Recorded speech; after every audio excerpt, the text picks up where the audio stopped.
Bryan and I met back in 2015. We met in a Starbucks, of all places. So how I met Lexington was at a Starbucks. We were both in line. He made like a joke, and I kind of like chuckled at it. We were both in line, we got our drinks, and we sat down in the lobby and just started talking to each other. We talked about our lives, talked about our families. We talked a lot about music because, as you know, he's super into music, and like we were just talking about like interests we had. We talked about, that's when I learned that he was a teacher, and at that point I didn't like kids.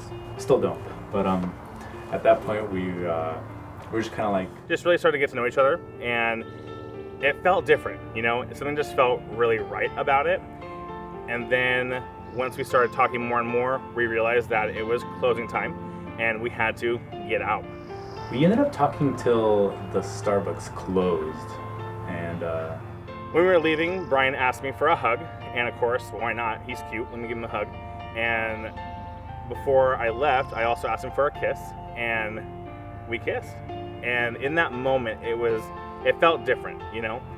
But that was our first date, and it was pretty great. All right, so on the second date, it was at a buffet. Our second date that Bryan and I had was, oddly enough, at a buffet. And that's when I knew. It was a surprise, and I don't know, like I thought, I was like, okay, well, let's just see how we do at a buffet.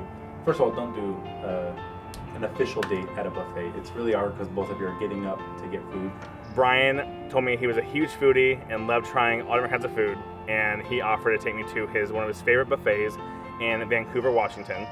And we went down there, and it was bomb. Let me just tell you that right now. So good. But during that day as well, we just talked more about ourselves. We talked more about, you know, just our past and upbringings and everything. And that was a pretty fun day as well. So before the official date, he drunk called me because I guess he went drinking with his teachers, and he kind of kept going on about like, oh, I'm so excited to meet you. You have such a nice smile, and a whole bunch of other gibberish that I couldn't really understand because he likes to slur his words when he's drunk.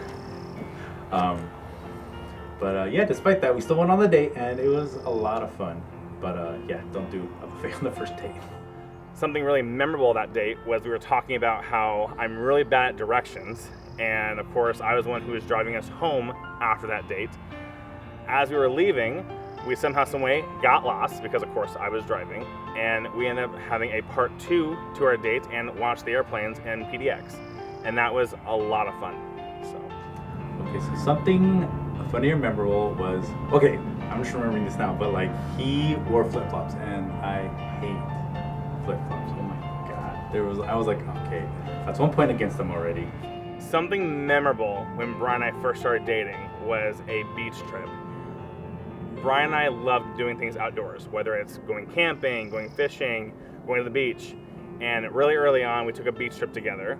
And I remember when we first started dating, Bryan told me he loved Cascade. And of course, I thought he meant Cascada. So we started off thinking we both liked this. He liked Cascada, I liked Cascade, which is an EDM artist. And I mean, every time we touch, right? Big bop, big hit. And we thought it was the same person, and we were just saying it differently. But no, very different. His is much more breakup techno. Mine is just more like party techno. And so I made him a mix CD of all my Cascada favorite songs.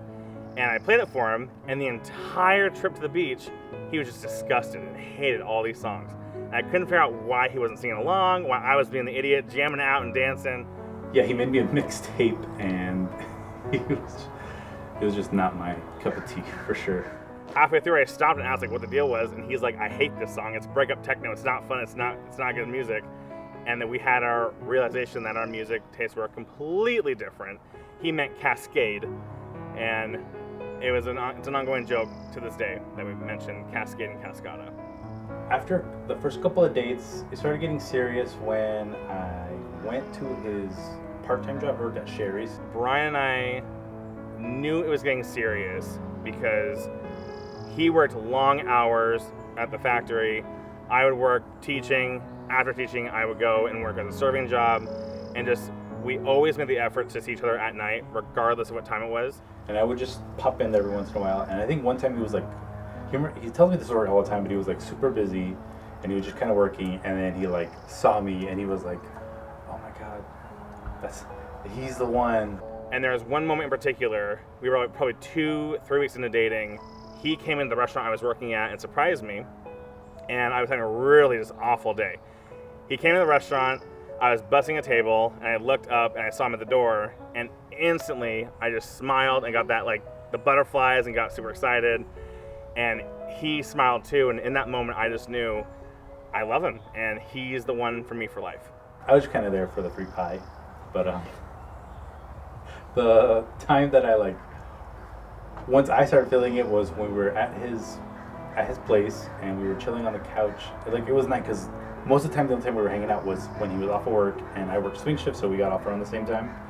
And so we would hang out at his place, and we would chill on the couch. I remember like looking at him, and it was kind of like, honestly, it was like butterflies, like looking at him, you know? And that's kind of when I was like, oh man, I think we're gonna like this guy. And then that was like 3 months in, and at that point I was like, really like this guy.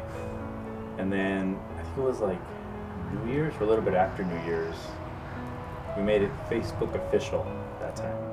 How did Washington happen? Washington happened because of Bryan. I'm somebody who loves my schedule, loves my routines, and he had this idea to want to move. I think we were 6 months in, and at that point I was kind of just like over Portland.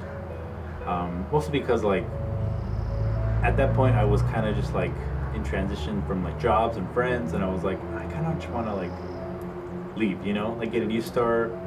He was kind of feeling the same way, like, well, what about Washington? And I wanted to stay in my hometown that I grew up in Gresham, Oregon. Seattle just has a whole different vibe, and we both were like, we really like this. Bryan loved it. He felt at home. And I don't know if it was impulse, but we're just like, yeah, let's plan it out. He convinced me to take a chance and take a risk, and here we are 6 years later. Oh my God. So the way he proposed, he's never gonna let me live me down, because he made me cry, and he always likes to say that he made me cry. And it's true, I cried like a little girl, because it was super magical. When did I decide that I was going to propose? Well, he was taking his sweet ass time, so it was definitely my time and my turn. We actually, before I knew I was going to propose to him, our big moment was, it's time to get a dog together. And I was so excited because I've always wanted my own Basset Hound. I grew up with them, and I wanted my own dog. And I actually found this adorable Basset Hound. She was all mahogany brown, and she was in Wisconsin. And of course, we found her right at the beginning of winter. In order to go get this Basset Hound, we'd have to fly out there and then drive back home. We went to Wisconsin to go pick up Lily and her brother Archer. There was a breeder. The breeder was crazy, but she bred really good Bassets. So we were like, yeah, let's go up there. So we flew to Minneapolis.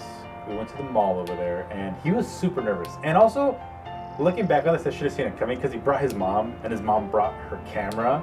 So I was like, yeah, I should have seen that coming.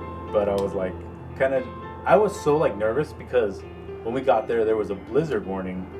So we had to like get there, grab the rental car, drive the 6 hours from Minneapolis to Wisconsin, pick up the dogs, and literally within the hour it had started snowing. So like we were driving west with the blizzard right behind us, and it was pretty, I think that's why I didn't notice it too, because we were driving at night. I was super nervous because the roads were like snowy, icy. We had 4-wheel drive, so we were fine, but it was just like, you know, scary driving up through a blizzard. And through all that planning and all that processing and just trying to figure out if this is the dog, and me being stubborn and him just trusting that, I just knew that a proposal needed to happen in that moment. And I knew I wanted to have Lily, our dog, be a part of that proposal. And so I got a ring before we left for getting Lily. The dogs shit all over that hotel room. Oh my God. They made a huge mess. And we cleaned it up as best we could. And we were like, oh, let's stop by the state park over there. I think it was Yellowstone? Yeah, it's Yellowstone. And I didn't know if it was going to happen on that trip or not. I just had the ring just to have it, just to make sure. Sure enough, into that trip, there was a lot of just gorgeous spots along the way. We had a great time just sightseeing and really spending time outdoors. And 2 days before we left, or 2 days before we got home, Bryan looked outside and we were in the Yellowstone National Park. He thought it was absolutely stunning and it was gorgeous. And I just knew in that moment that to make this moment even that much better, I was gonna pull the ring out. We drove through there, and this was right after a blizzard, so it was freaking beautiful. There was snow everywhere. The sun was out. It was a clear sky, so it was magical, you know. And we were just driving through. There was a bunch of little pull-offs, and I guess they had a code word where it was like, the mom said, "Oh, I'm really cold," and that would be like when they would pull over or whatever. And he was too nervous. He couldn't pick a spot because he's so indecisive. And so I was like, "Oh, this is really pretty. There's a little stream here. We should just stop." And so the mom looked at him and she goes, "I'm really cold." And so we're like, "Should we not stop?" And no, let's stop. So we stopped there. And my mom came with us on that trip. She had her camera set and everything, taking pictures of our first family photo together of us and the dog.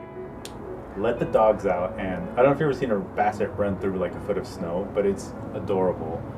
And I was just like, we were just enjoying the moment, you know. I was standing next to him, we were holding hands, we were watching the dogs play. And in that moment, Bryan said the words. I was like, man, this is perfect right now. This is such a beautiful moment. And I asked him if I can make the moment that much better. I can make it more perfect, which I don't know if that sentence is grammatically correct. And he said, how? I was like, how? And I got on one knee. He got on one knee and he pulled out the rings and he was like, will you marry me? And I was like, oh my God. And he started crying and was super shocked, and I absolutely loved it because I surprised him. Oh my God, I started instantly crying. And of course, Mom was right there. She took all the photos of my face, so like surprise and everything. And for someone who hates surprises, he loved that surprise. So, very special moment for sure. Why do I love Lexington David Martin? Oh my God. What separates Bryan from anybody else? And why do I love him?